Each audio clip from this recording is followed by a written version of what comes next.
السلام علیکم ورحمۃ اللہ وبرکاتہ۔ الحمدللہ رب العالمین والصلاة والسلام علی اشرف الانبیاء والمرسلین نبینا محمد وعلی آلہ واصحابہ اجمعین، اما بعد۔ یہ کسی ہمارے بھائی کا سوال ہے کہ اگر وطر کی نماز رہ جائے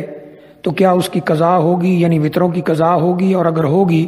تو اس کا طریقہ کار کیا ہے اور اس کا ٹائم کیا ہے؟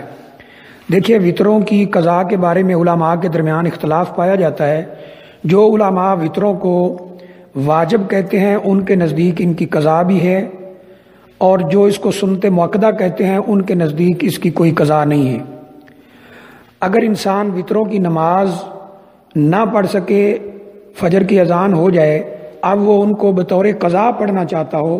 تو پھر اس کا طریقہ کار یہ ہے کہ وہ دن نکلنے کے بعد پڑھے، یعنی سورج نکلنے کے بعد،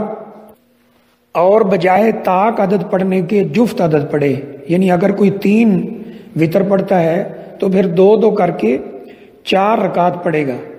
اس کی دلیل مسلم شریف کے اندر موجود ہے کہ نبی کریم صلی اللہ علیہ وسلم کے بارے میں اما عائشہ رضی اللہ تعالیٰ عنہا فرماتی ہیں کہ جب کبھی آپ سے یہ رات کی نماز رہ جاتی تھی کسی تکلیف کی وجہ سے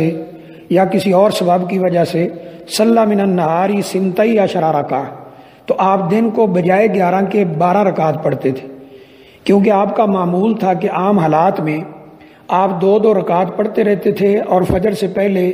1 وطر پڑھ کے اسے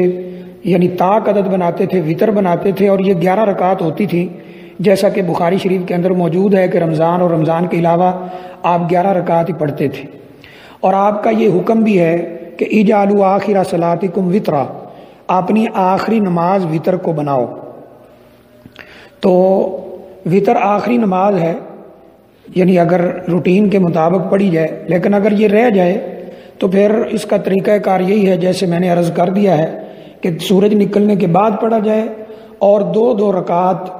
کر کے 4 پڑھے جائیں۔ اگر کوئی 5 وطر پڑھتا ہے تو پھر 2 رکعت کر کے 6 رکعت پڑھے گا، یعنی طاق کی بجائے جفت پڑھے گا، جیسا کہ مسلم شریف کی اس روایت میں موجود ہے۔ یہ ان علماء کے نزدیک ہے جو وطر کو واجب نماز کہتے ہیں، اور جو سنت مؤکدہ کہتے ہیں ان کے نزدیک اگر اس کی قضائی نہ بھی ہو، یعنی بطور قضا ان کو نہ بھی پڑھا جائے تو کوئی حرج والی بات نہیں ہے۔ ان کی دلیل یہ ہے کہ نبی کریم صلی اللہ علیہ وسلم نے سواری پر فرض نماز کبھی نہیں پڑھی ہے، اور وطر آپ نے سواری پر پڑھے ہیں، لہذا ان کے نزدیک یہ سنت مؤکدہ کا درجہ رکھتے ہیں وطر۔ تو بہرحال اگر کوئی بطور قضا ان کو پڑھنا چاہتا ہے تو سورج نکلنے کے بعد پڑھے گا، اور بجائے طاق عدد کے جفت تعداد کو سامنے رکھ کر ان کو بطور قضا پڑھے گا۔ کوئی 3 پڑھتا ہے تو 4 رکعت، کوئی 5 وطر پڑھتا ہے تو وہ 6 رکعت پڑھے گا، جیسا کہ مسلم شریف کی روایت میں بالکل واضح ہے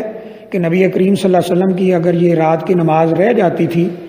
جس میں تہجد اور وطر ہوتے تھے، تو آپ دن کو بجائے 11 کے 12 رکعت پڑھا کرتے تھے۔